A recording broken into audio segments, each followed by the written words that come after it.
Alors quelques mots de présentation.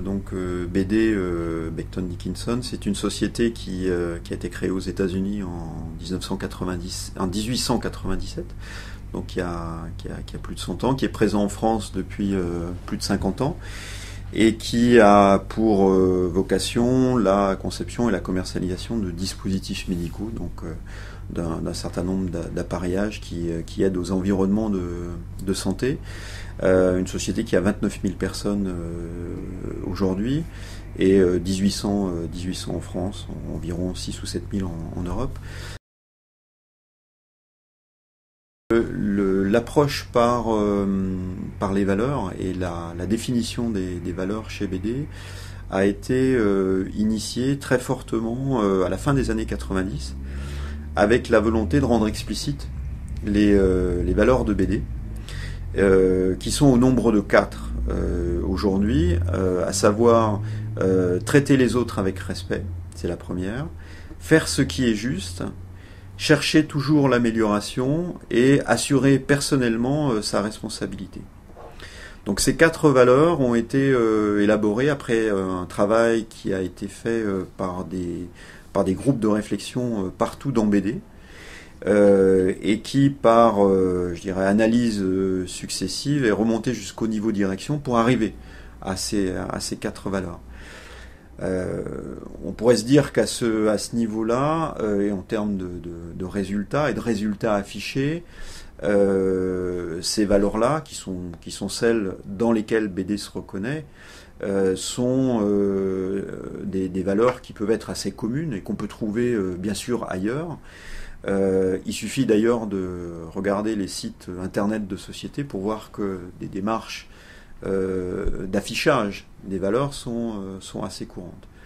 Donc en fait, ce qui est particulier, là où l'exigence arrive, c'est pas seulement dans le fait de rendre explicite ces valeurs, c'est bien sûr dans les moyens que la société et la communauté humaine qu'elle représente, les moyens qu'elle se donne pour concrétiser ces valeurs, pour les faire vivre au quotidien, parce que c'est finalement comme ça, et c'est là que tout se passe.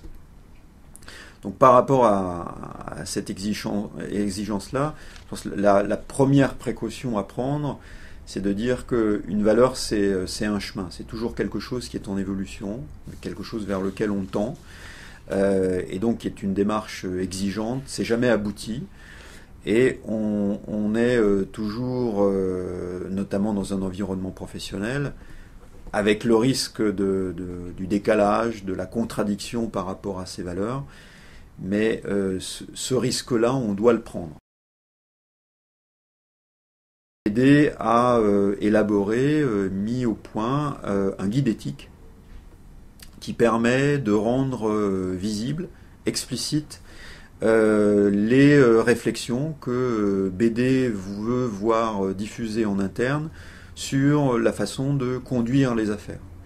Alors conduire les affaires, ça peut avoir des dimensions très sociales, très humaines sur les questions qu'on trouve dans les environnements de travail, la diversité, l'égalité professionnelle, la façon dont on traite les contributions professionnelles lors des entretiens annuels, etc. Ça a bien sûr des dimensions très business, puisque c'est aussi la façon dont on procède à des actions de commercialisation, de lien avec des clients, des fournisseurs.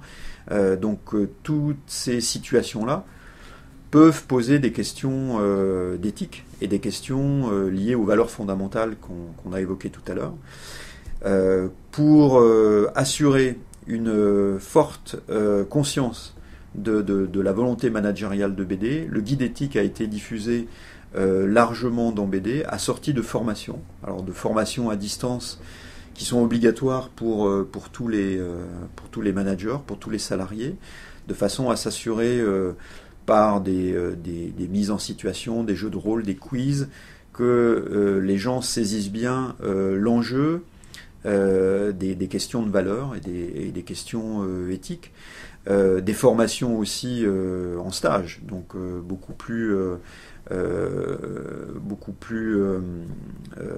concrète dans l'expression humaine et de formation qu'elle présente, avec la nécessité pour tous les managers de faire ces formations-là, et la capacité d'avoir des discussions éclairées par ce guide-là chaque fois qu'une question se pose, les discussions entre managers, entre responsables, de manière, et c'est un deuxième exemple, de manière aussi à suivre la façon dont les choses se concrétisent.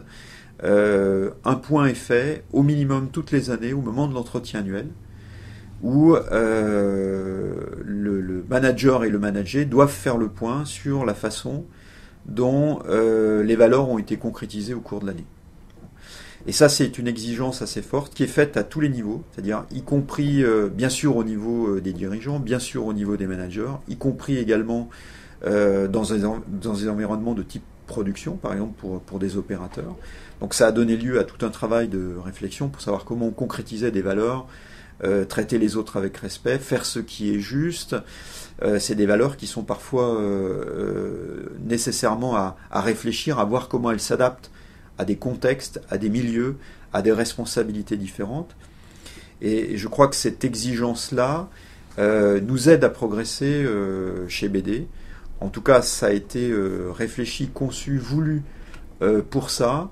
Et un certain nombre de dispositions existent pour s'assurer que tout est fait pour maintenir cette volonté. Alors, on le retrouve lors des discussions avec les organisations syndicales, avec les représentants du personnel. On le retrouve à travers des dispositifs comme la ligne éthique, par exemple, qui est une possibilité pour chaque salarié. Si la question n'est pas abordée avec son manager ou à travers les représentants du personnel ou à travers la RH, d'interpeller, de faire connaître directement au plus haut niveau de l'entreprise une situation de façon à ce qu'une investigation soit faite. Et pour avoir eu quelques situations de ce type-là en France, je peux vous dire assurément que l'investigation est faite et qu'elle est faite très sérieusement, avec l'établissement d'un rapport factualisé qui permet de savoir quels sont les enjeux, quelles sont les solutions qui ont été apportées ou qui peuvent être apportées pour qu'on puisse traiter une question éthique qui s'est posée dans l'entreprise.